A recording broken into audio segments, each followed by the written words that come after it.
ایک دفعہ کا ذکر ہے، ایک گاؤں میں علی بابا نام کا ایک لکڑہارا رہتا تھا۔ ایک دن وہ جنگل میں لکڑیاں کاٹ رہا تھا جب اسے کچھ گھوڑوں کی آواز سنائی دی۔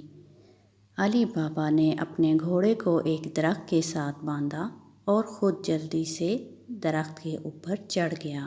اس نے دیکھا کہ کچھ لوگ گھوڑوں پر سوار وہاں سے گزر رہے تھے۔ علی بابا نے دیکھا کہ وہ 40 گھوڑے ہیں۔ علی بابا درخت کے اوپر سے یہ سب دیکھ رہا تھا۔ وہ لوگ گھوڑوں سے اترے اور ان میں سے ایک شخص ایک غار کے پاس جا کر کھڑا ہوا اور بولا، کھل جا سم سم، اور غار کے سامنے پڑا بڑا سا پتھر ہٹ گیا۔ وہ سب لوگ اپنے ساتھ بہت سارے تھیلے لے کر غار میں چلے گئے۔ کچھ دیر بعد وہ لوگ کچھ سامان تھیلوں میں ڈال کر غار سے واپس باہر آئے۔ اس آدمی نے دوبارہ وہی الفاظ دہرائے، بند ہو جا سم سم، اور غار کا دروازہ پھر سے بند ہو گیا۔ وہ لوگ اپنے گھوڑوں پر سوار ہوئے اور واپس چلے گئے۔ اب علی بابا درخت سے جلدی سے نیچے اترا اور غار کے پاس پہنچ کر اس نے بھی وہی الفاظ دہرائے، کھل جا سم سم، اور غار کا دروازہ کھل گیا۔ غار کے اندر بہت سارا سونا پڑا تھا۔ علی بابا نے وہاں سے کچھ سونا اپنے تھیلے میں ڈالا اور دوبارہ غار سے باہر آ گیا۔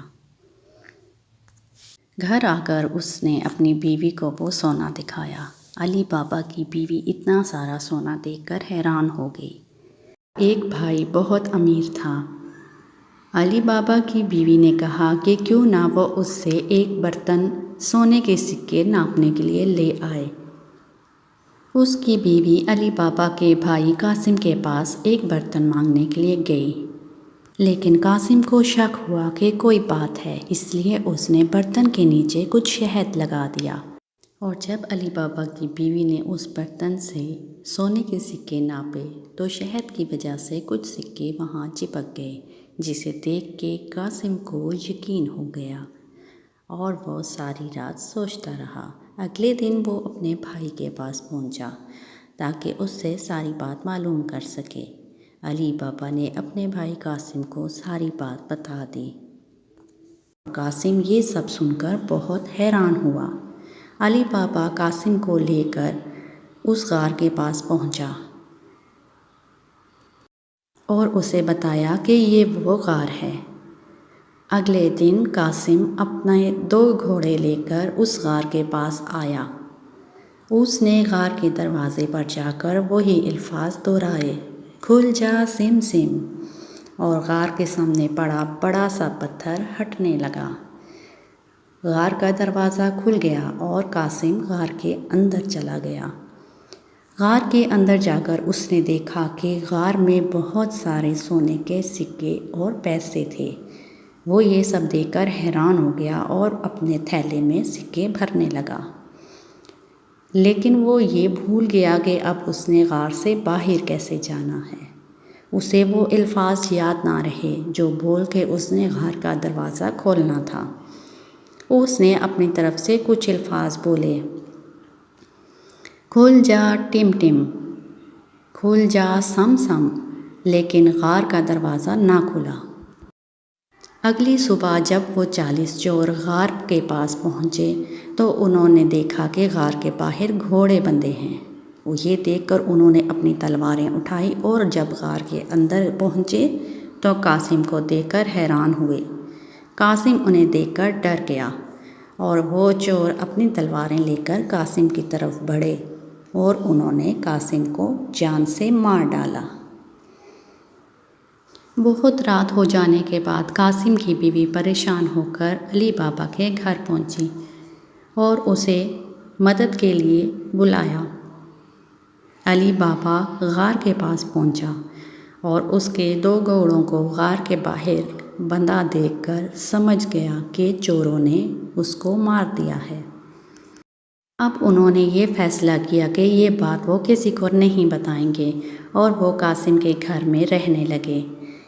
اب وہ بہت سے آرام اور آسائش کے ساتھ زندگی بسر کر رہے تھے، لیکن غار میں سے دن بدن سونا کم ہوتے ہوئے ان چوروں کو شک ہوا کہ کوئی بات تو ہے۔ اس کے سردار نے ایک آدمی سے کہا کہ وہ دیکھے شہر میں کون نیا امیر ہوا ہے۔ اس آدمی نے علی بابا کا پیچھا کیا اور اس کے گھر تک پہنچا۔ اس کے گھر پہنچ کر اس نے علی بابا کے دروازے پر ایک نشان لگا دیا، لیکن قاسم کی بیوی نے جب وہ نشان دیکھا تو سمجھ گئی۔ رات کو اس نے سب گھروں پر ویسا ہی نشان لگا دیا۔ اگلی صبح جب وہ سب چور وہاں پر آئے تو انہیں علی بابا کا گھر نہیں ملا، کیونکہ سب دروازوں پر ایک جیسا نشان تھا۔ اب چوروں کے سردار نے خود علی بابا کا پیچھا کیا اور دیکھنے لگا کہ علی بابا کہاں رہتا ہے۔ اس کے گھر پہنچ کر اس سردار نے علی بابا سے کہا کہ میں تیل بیچتا ہوں، کیا وہ اس سے تیل خریدے گا؟ علی بابا نے اسے اپنے گھر آنے کی اجازت دے دی۔ وہ سردار علی بابا کے گھر میں بہت سارے تیل کے ڈبے لے کر پہنچ گیا۔ علی بابا نے اس کی خوب خدمت کی، لیکن قاسم کی بیوی کو اس سردار پر کچھ شک ہوا۔ وہ تیل کے ڈبوں کے پاس پہنچی اور اسے ان ڈبوں میں سے کچھ آوازیں آئیں۔ کیا ہم باہر آ جائیں؟ اس ڈبے میں سے ایک شخص کی آواز آئی۔ قاسم کی بیوی نے کچھ تیل گرم کیا اور لا کر ان سب ڈبوں میں ڈال دیا۔ گرم تیل ڈلنے سے ان سب کا برا حال ہو گیا اور وہ بیچارے سب کے سب انہی ڈبوں کے اندر جل گئے۔ کچھ دیر کے بعد جب ان چوروں کا سردار وہاں پر آیا تو اس نے ان ڈبوں میں سے ایک ڈبے کو کھول کر دیکھا، لیکن جب اس نے اس ڈبے کے اندر جھانکا تو حیران ہو گیا۔ ان سب کا حال دیکھ کر وہ سردار بہت ہی گھبرا گیا اور جلدی سے وہاں سے بھاگا کہ کہیں وہ بھی نہ پکڑا جائے۔ اس کے بعد علی بابا کی جان ان چوروں سے ہمیشہ کے لیے چھوٹ گئی اور علی بابا اپنے گھر میں ہنسی خوشی رہنے لگا۔